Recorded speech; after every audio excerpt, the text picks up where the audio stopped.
नमस्कार दोस्तों, आप सभी का स्वागत है हमारे चैनल में। मैं संगीता मिश्रा आप सभी को तहे दिल से स्वागत करती हूँ। मेरे चैनल को अगर आप लोग को पसंद आता है तो कमेंट बॉक्स में हर हर महादेव लिख दें और चैनल को सब्सक्राइब कर दें।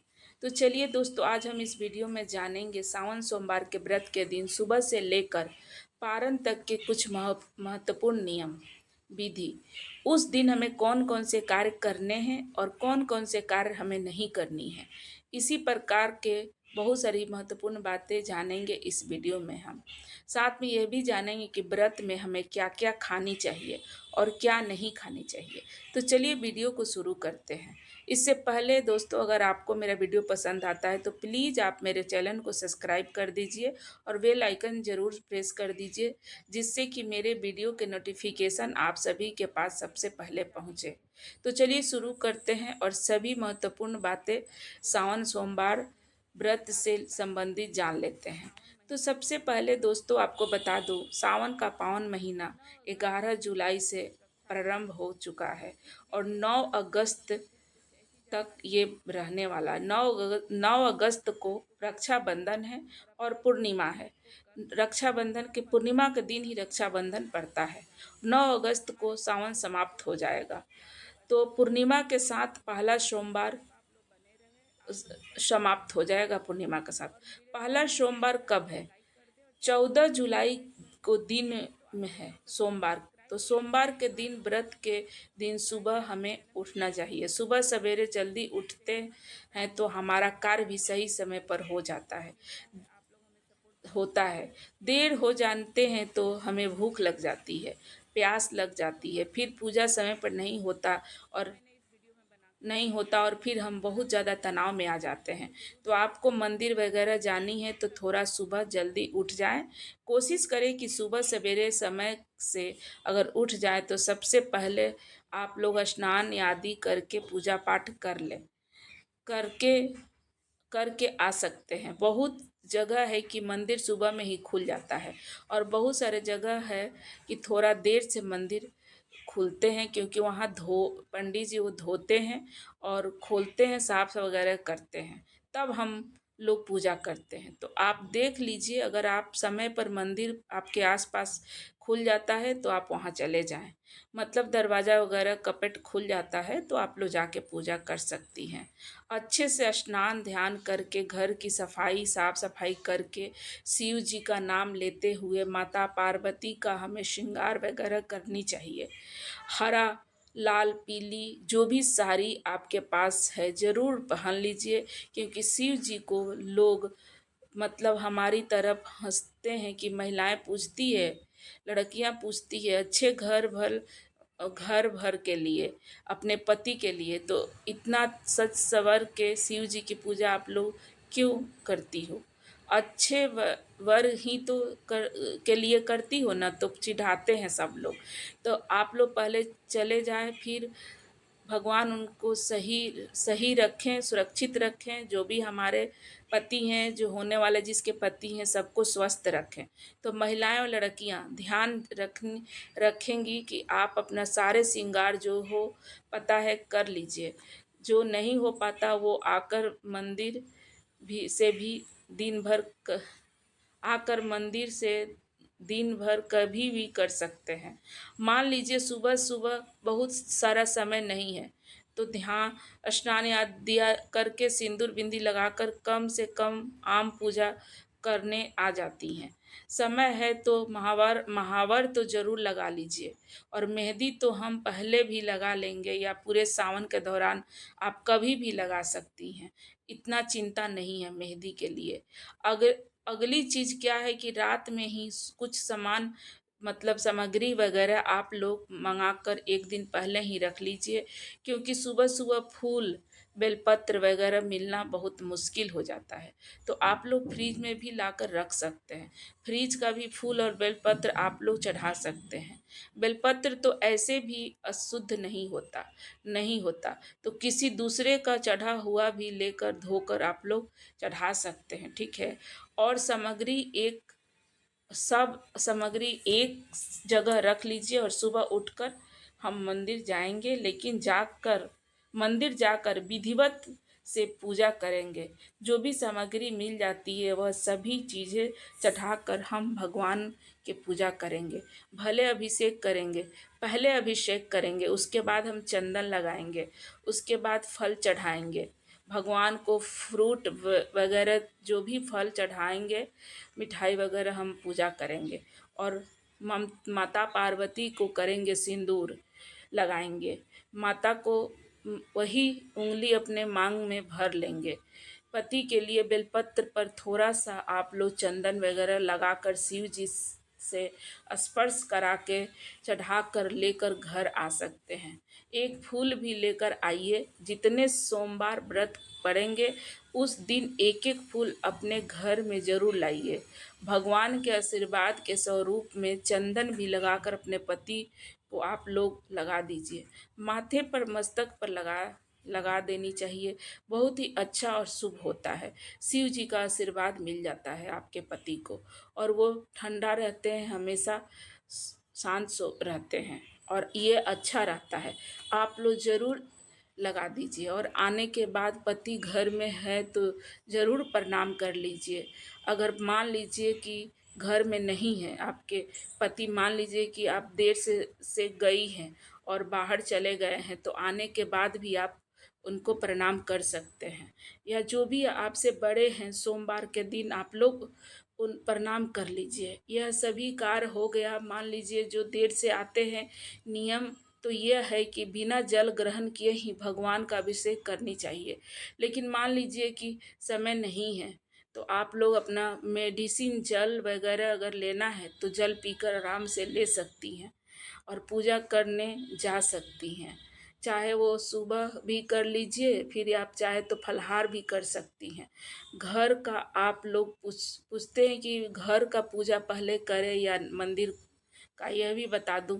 तो देखिए, अगर आप मंदिर में भीड़ हो जाती है, अगर मंदिर जाना चाहते हैं, क्योंकि घर का पूजा करने में ना समय लगता है, और और ना ही पाठ वगैरह करना पड़ता है। फिर सब अच्छे से करके भगवान को तिलक लगा के चालीसा पढ़ के समय समय लगता है, तो आप भगवान का बर्तन वगैरह धोकर भी मंदिर जा सकते हैं। और वहाँ से आने के बाद भी आप लोग घर में आराम से शांति से बैठकर पूजा कर सकते हैं। ठीक है, तो इस विधि से भी आप सब लोग पूजा कर सकते हैं। अगर समय है तो घर में पूजा करके जाइए, अगर नहीं समय है तो बिना पूजे किए जा सकते हैं। वो आकर भी आप पूजा कर सकते हैं। आकर फिर से प्रणाम करके पति को, और तब तक मंदिर में पूजा पाठ आप लोग कर लीजिए। प्रसाद वगैरह दे दीजिए और घर में पूजा पाठ करके जो भी चालीसा पाठ वगैरह आप लोग करना चाहते हैं कर लीजिए। महामृत्युंजय मंत्र का जाप भी आप लोग कर सकते हैं। और जो मन में आए मंदिर लीजिए। मंदिर नहीं जाना चाहते हैं, घर में ही विधिवत भगवान की पूजा अर्चना करना चाहते हैं, जो लोग मन मान लिए कि मंदिर नहीं जाएंगे, वो घर में ही पूजा पाठ कर सकते हैं। हरी चूड़ी वगैरह माता पार्वती को चढ़ा दीजिए, स्पर्श करा के तब पहनिए। और जो जब पूजा वगैरह आपका हो जाए, सोमवार के दिन तुलसी जी का पूजा और सूर्य भगवान को जल से सभी कार्य पर आप कर लेती हैं, तब आप लोग फलाहार कीजिए। ना चाय, मूंगफली, देखिए फलाहार में क्या क्या खा सकते हैं। अगर आप चाय पी सकते हैं तो छाछ दही का ले सकते हैं। दही ले सकते हैं, दूध ले सकते हैं, आप साबूदाना खा सकते हैं। कुछ लोग साबूदाना नहीं खाते, आप लोग देख लीजिए। कुट्टू का आटे से जो हलवा बनता है वो भी आप लोग खा सकते हैं। मूंगफली और फल, जो भी मौसम के फल है, वो सीजनी जो भी फल मिलता है वो आप खा सकते हैं। केला, सेब, संतरा, अमरूद, लौकी का खीर खा सकते हैं। सेंधा नमक डालकर नमक इसमें खाया जाता है। इतना ध्यान रखिए, जो लोग मान लीजिए कुछ प्रॉब्लम है, चीनी नहीं खा सकते, वो सेंधा नमक भी खा सकते हैं। और जो लोग अगर सेंधा नमक नहीं खाना चाहते, वो चीनी पर फरार कर सकते हैं। नियम तो यही है कि फलाहार में नमक नहीं खाना चाहिए। अपना मतलब जिसको करना है और जो बीमार है वो खा सकते हैं। सकते हैं। ड्राई फ्रूट खा सकते हैं, इलायची वगैरह किसी चीज़ में डालनी है तो सभी मसाले भी आप लोग खा सकते हैं।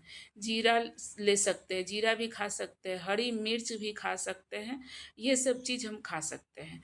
लाल मिर्च वगैरह नहीं खाते, काली मिर्च खा सकते हैं। मान लीजिए कुछ फलाहार आलू का बनाना है, आलू, लौकी, कच्चा केला, ऐसी सब चीज़ों को हम लोग फलाहार में खाते हैं और इसको जब भूंजते हैं तो उसमें हल्का सा काला नमक, उसमें हल्का सा गोल मिर्च डालकर खा सकते हैं। तो व्रत में क्या सो सकते हैं, तो देखिए, आप चाहो तो व्रत में सो भी सकते हो, चाहो तो मत सोइए, अच्छी बात है। कुछ न कुछ कार्य करते रहिए, भगवान का भजन कीर्तन कीजिए, अपना जो भी कार्य कर सकती है वो कीजिए। नींद नहीं आएगी, अगर नींद आती है तो सो भी सकते हैं, ऐसा कुछ नियम नहीं है कि हम नहीं सोएंगे, हो सो सकते हैं। अगली चीज़ क्या है कि शाम को फिर हम भगवान को भोग लगाएंगे, दीपक दीपक बाती करेंगे, पूजा पाठ करेंगे, घंटी बजाएंगे, शंख बजाएंगे। कुछ लोग बोलते हैं कि आप लोग पूछते हैं कि दीदी महिलाएं क्या शंख बजा सकती है, तो देखिए, हर घर की परंपरा होती है। कुछ लोग हमारे घर में भी बजाते हैं और कुछ लोग नहीं बजाते हैं। तो अगर घर में कोई पुरुष है तो उन्हें ही बजवा दीजिए, क्योंकि महिलाएं जैसे शंख नहीं बजा पाती, वो कोमड़ा कद्दू जो है वो हमारी तरफ नहीं फोड़ती, और जिसका कोहड़ा कद्दू जैसे हमारी तरफ की महिलाएं नहीं फोड़ती, उसी तरह जिसका पेठा बनता है उसको नहीं काटती। तो हर घर में थोड़ा सा नियम अलग होता है, तो आप लोग अपने घर के नियम के अनुसार कर लीजिए, ठीक है। तो ना अगर बजाना है तो अपने घर में किसी से भी बजवा लीजिए। अगला कार्य क्या है, यहाँ वेस्ट बंगाल में महिला की शंख बजाती है, वेस्ट बंगाल में तो महिलाएं ही शंख बजाती है। तो हर घर का कल्चर अलग है, हर जगह का कल्चर अलग है, कि अलग अलग क्या है कि उनके बाद है से फिर शाम को भी आपके घर में फलहार अगर बन रहा है तो आप फलाहार बना के खा सकती है। तो अपना रात को भी फलाहार कर सकती है, घर में परिवार के लोग को भोजन वगैरह बनाकर दिन शाम को जो भी देना है आप दे सकती हैं। बच्चों को, पति को, अगर वो लोग व्रत नहीं रखे हैं तो उन्हें खाना आप बनाकर खिला सकती है। हम रात में अपना जो भी कार्य करके और मंदिर में पर्दा वगैरह लगाकर फिर हमें सोनी चाहिए। ऐसे ऐसे पूजा व्रत करने के बाद सुबह सवेरे उठकर फिर से स्नान ध्यान करके भगवान का पूजा पाठ करके पारण में आप लोग जो भी खाना चाहते हैं खा सकते हैं। जो सब्जी चाहे जैसे लहसुन प्याज छोड़कर आप सब कुछ खा सकते हैं, दाल चावल सब्जी रोटी जो चाहे सब आप लोग पारण के दिन खा सकते हैं, जो भी आप लोग खाना चाहते हैं। जब भी आप पूजा करके रेडी हो जाए तो आप लोग खा सकते हैं। व्रत के दिन बाल वगैरह नहीं धोने चाहिए, ये अच्छा नहीं होता। अगर ज़रूरत पड़े तभी धोए, संडे को आप लोग धोकर तैयार हो जाइए। तो यह हो गया पूजा के नियम बता दिया। अब चलिए आप लोग मुझे बताते हैं। देखिए, 4 सोमवार का अलग अलग आप लोग अलग जो लोग व्रत रखते हैं, कोई ज़रूरी नहीं है कि आप उद्पान करना। हम लोग कई सालों से सोमवार व्रत करते हैं। हर कहा गया है कि उद्यापन करते हैं। जब कई साल हो जाते हैं तो मान लीजिए अब नहीं हो पा रहा है तो उद्यापन कर देते हैं, और कहने के बाद क्या करते हैं कि फिर आगे आगे आकर अपनी इच्छा हो तो आप लोग कर सकते हैं, अगर इच्छा ना हो तो पूजा पाठ केवल कर लीजिए। आप लोग फास्ट मत कीजिए, व्रत मत कीजिए। और बहुत सारी बहनें बोलती है कि दीदी हमें ऐसे पूजा कैसे करना चाहिए। तो देखिए, अगर ये जानकारी आप लोग को अच्छी लगी होगी तो मेरे चैनल को ज़रूर सब्सक्राइब कर दें और मेरे इस वीडियो को ज़रूर लाइक कर दें। धन्यवाद मित्रों, आप सभी का बहुत बहुत धन्यवाद।